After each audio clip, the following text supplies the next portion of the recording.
Welcome to టీ10. నేను మీ రేవతి.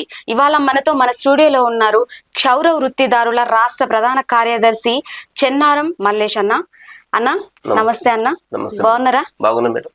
సరే, అయితే అన్న ఇప్పుడు క్షౌర వృత్తిదారులకు అంటే రాష్ట్రంలో క్షౌర వృత్తిదారులు ఎంతమంది ఉన్నారు? 3,50,000 దాకా ఉంటారు మేడం. అంటే వాళ్ళ వృత్తి ఎట్లా ఉంటది? 3,50,000 మంది దాకా ఉంటారు. మొత్తం మా జనాభా 9 లక్షల దాకా ఉంటారు మేడం. టిఆర్ఎస్ ప్రభుత్వం ఉన్నప్పుడు కులగన చేపట్టినప్పుడు అధికారికంగా చేపట్టినప్పుడు 3,50,000 మంది మాత్రమే ఉన్నారని చెప్పారు. కానీ ఇప్పుడు ఈ ప్రభుత్వం వచ్చిన తర్వాత ఆ లెక్క తప్పు జరిగింది.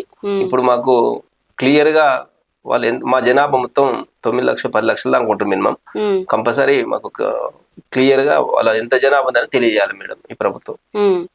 అంటే ఇప్పుడు వాళ్ళ వృత్తి ఎట్లా ఉంటుంది? ఇప్పుడు మీరు వాడిన పనిముట్లు కానీ లేకపోతే ఇప్పుడేమో కొత్తగా వస్తుంది కదా, అంటే అప్పుడు పనిముట్లకి ఇప్పుడు పనిముట్లకి అసలు ఎట్లా ఉంటుంది తేడా వృత్తి? మేడం, అప్పుడు మా తాతలు అప్పుడు చేసినప్పుడు ఎలా ఉండంటే వాళ్ళు కత్తితో చేసేవాళ్ళు. బ్లేడ్ చాకం లేకుండా కత్తి ఉండేది, సారం ఉండేది, దానిపైన నూరి చేసేవాళ్ళు. ఇప్పుడు టెక్నాలజీ వచ్చిన తర్వాత బ్లేడ్ వచ్చింది, బ్లేడ్ తర్వాత ట్రిమ్మర్స్ వచ్చినాయి. ట్రిమ్మర్ తోటి సులభంగా చేసుకోవచ్చు అనేది ప్రజలు ట్రిమ్మర్ కు అలవాటు పడ్డారు. అదే విధంగా బ్లేడ్ కు సంబంధించి మా వృత్తిపరంగా మా షాప్ లోకి వచ్చే వాళ్ళకు బ్లేడ్ తోటి మేము సేవ చేస్తున్నాం మేడం. ఎందుకంటే ట్రిమ్మర్ తోటి చేసుకుంటే ఫేస్ కు సంబంధించింది అందం అనేది పెద్దగా మంచిగా క్లియర్ గా అనేది మనకు ఫేస్ కు సంబంధించిన హెయిర్స్ అనేది సరిగా శుభ్రం కావు ట్రిమ్మర్ తోటి.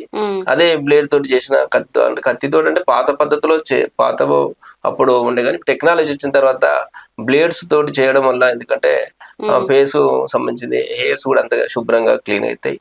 మేము ఏ విధంగా ఫేస్ కు సంబంధించింది షేవింగ్ గడ్డం చేసినప్పుడు ఉంటాయి కదా, మీసాలకు సంబంధించి ఇవన్నీ ఉంటాయి.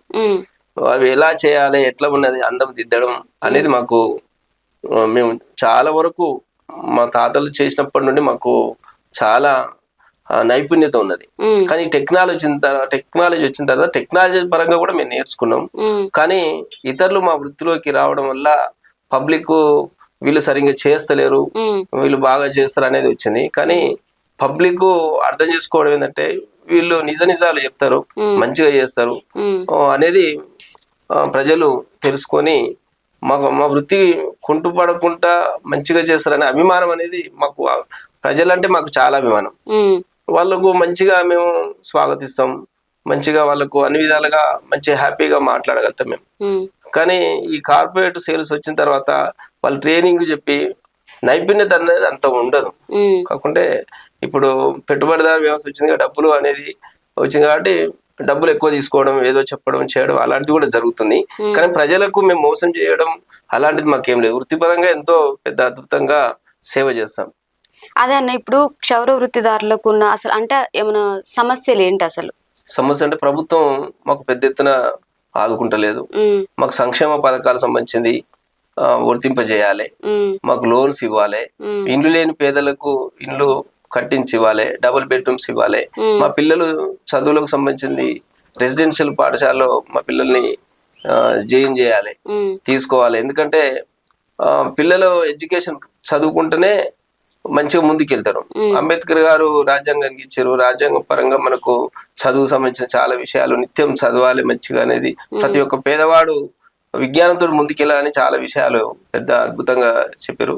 అలాంటప్పుడు ప్రతి ఒక్క వృత్తిదారునికి ఈ చదువు పట్ల మంచి అధ్యయనం అనేది బాగా స్టడీ సర్కిల్స్ కూడా పెట్టి ప్రభుత్వం పిల్లల పట్ల మా న్యాయబ్రాహ్మణుల పట్ల పెద్ద ఎత్తున తీసుకెళ్లాలని కోరుకుంటాం మేడం. అంటే ఇప్పుడు ఈ క్షౌర వృత్తిదారులకు అంటే మీకు ప్రభుత్వం నుంచి ఏమైనా సహకారం లభిస్తుందా? ప్రభుత్వం నుండి అంటే ఇప్పుడు ఇంతకుముందు టిఆర్ఎస్ ప్రభుత్వం ఉన్నప్పుడు మాకు సబ్సిడీ కింద ఉచిత కరెంట్ ఇచ్చింది. కానీ ఈ ప్రభుత్వం కాంగ్రెస్ ప్రభుత్వం వచ్చిన తర్వాత ఇప్పుడు ఆ ఉచిత కరెంటు ఉన్నది, కానీ బకాయిలు మాకు కరెంటు ఇప్పుడు 69 కోట్లు కేటాయించారు అందరికీ. సబ్సిడీ సంబంధించిన కరెంట్ బిల్స్ అదే విధంగా పెరిగిపోతున్నాయి. కానీ అప్పుడు 169 కోట్లు విడుదల చేశారు, ఇప్పుడు 69 కోట్లే విడుదల చేశారు. అది ఎవరికి సరిపోతలేదు. అన్ని షాపులలో బకాయిలు బిల్లులు మొత్తం బాగా పెండింగ్ లో ఉన్నాయి మేడం. ఈ క్షౌర వృత్తిదారుల కోసం ఎంతో కొంత పోరాటం చేసైతే ఉంటారు కదా, సో మీరు పోరాడిన దాంట్లో విజయాలు ఏమైనా ఉన్నాయా? పోరాట ఫలితంగానే మాకు ఉచిత కరెంటు వచ్చింది మేడం. ఆహా. మాకు రుణాలు కూడా పోరాట ఫలితంగానే వచ్చింది. పోరాటం చేసిన తర్వాతనే మీకు వృత్తిదారుల ఐక్యతతోటి మేము వృత్తిదారులు అందరం కలవడం వల్ల న్యాయ బ్రాహ్మణులు క్షౌర వృత్తిదారులు అందరూ పోరాటం చేస్తేనే ఇప్పుడు ఉచిత కరెంట్ వచ్చింది. ఈ ఉచిత కరెంటుని నీరు కార్చకుండా ప్రభుత్వం బకాయిలు మొత్తం కరెంటు బిల్స్ మొత్తం చెల్లించాలని ప్రభుత్వం అనుకుంటున్నాం మేడం. ఇప్పుడు మీ వృత్తిపరంగా మీ డిమాండ్స్ ఏంటన్నా? మాకు దేవాదాయ కళ్యాణ కట్టలో క్షౌరకులు ఉన్నారు, యాదాద్రిలో ఉన్నారు, తెలంగాణలో ఉన్న దేవస్థానంలో క్షౌర వృత్తి చేసే వాళ్ళు ఉన్నారు. వాళ్ళందరికీ ప్రభుత్వం పర్మనెంట్ చేయాలి. వాళ్ళకు సంబంధించిన ప్రభుత్వం ఇచ్చే సాలరీస్ అయినా ఏమైనా వాళ్ళకు వర్తింపజేయాలి, ఇవ్వాలి.